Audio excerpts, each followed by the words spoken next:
In 1991, Ken Russell directed and released this movie, Whore, into the unsuspecting public. Now, with a title like that, it kind of gathers some attention. You sit up and see that one. It stuck out to me in the video store. It was one I checked out when I was younger, but man, I remembered almost nothing about this one, and it was a real kind of shock to the system sitting down to watch this. Not the kind of shock that I expected to have from this one. Theresa Russell stars as Liz, the almost titular character as well, and she is a prostitute working in the streets at the start of the movie.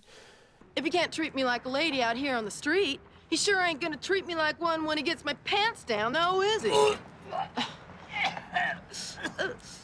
This is a world that most people aren't going to know, and to get around that, they break the fourth wall. They have Liz telling us her story, how she's got to where she is, how she expects the future to go, all the mistakes that have led to this moment, and the kind of trials and tribulations that she's had to deal with. I feel sorry for their wives. Most of the men who come in here must be married. And this is where I had a real problem with the film.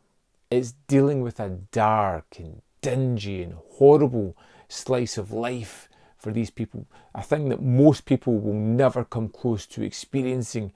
This is going to show you the hardships that these people have endured to get to this point and what they must still endure to survive.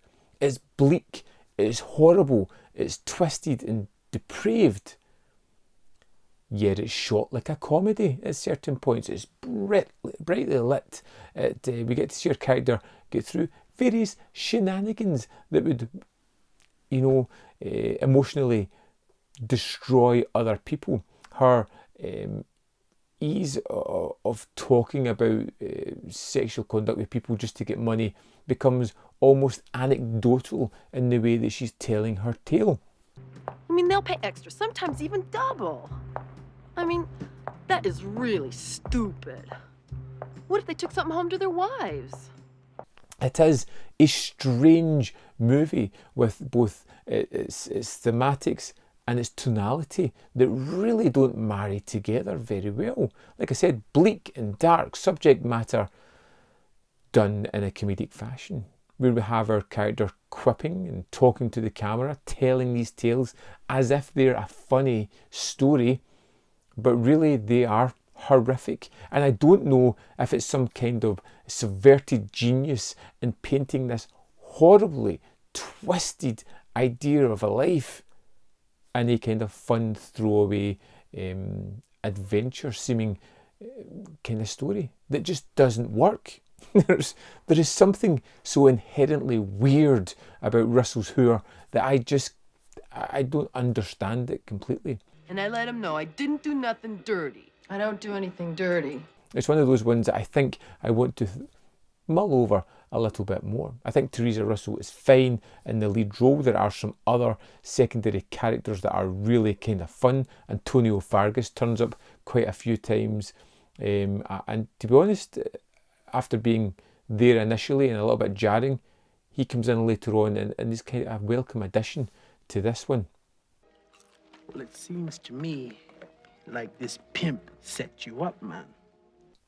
I am really unsure about her because it just seems so odd. The whimsical telling of horrific tales, the way it's lit, the kind of seedy stories that it's telling against its clinical environment seem to be at odds with one another. They just don't come together. Pun intended. What a weird movie. What a weird and unusual film. One that I don't think I particularly liked. One that I could see myself going back and watching because it's such an oddball of a film that I may want to try and figure out some of the things that go on in this one, to see if there is more here, to see if it is subverted genius rather than just a complete misfire. I don't know. I don't know what to say about this one. So odd, so unique. yeah, that's about it. Have you seen this movie? Did you enjoy it? What did you think of it? I would love to know your opinion, because this one just kind of flummoxed me. I had no idea where I sat at the end of this one. Just so twisted and odd, yet light-hearted and fun and fancy-free, or that's the way it was perceived at certain points as well. There's more content up here. You can see more of my stuff. In the description box below is a link to Patreon or membership, or even a link to buy some cool merch. Don't forget to hit that like button. Help me out. Tell me your opinion of this film, because, yeah, it's an odd one. Thanks for watching. I'll see you next time on Man v Film.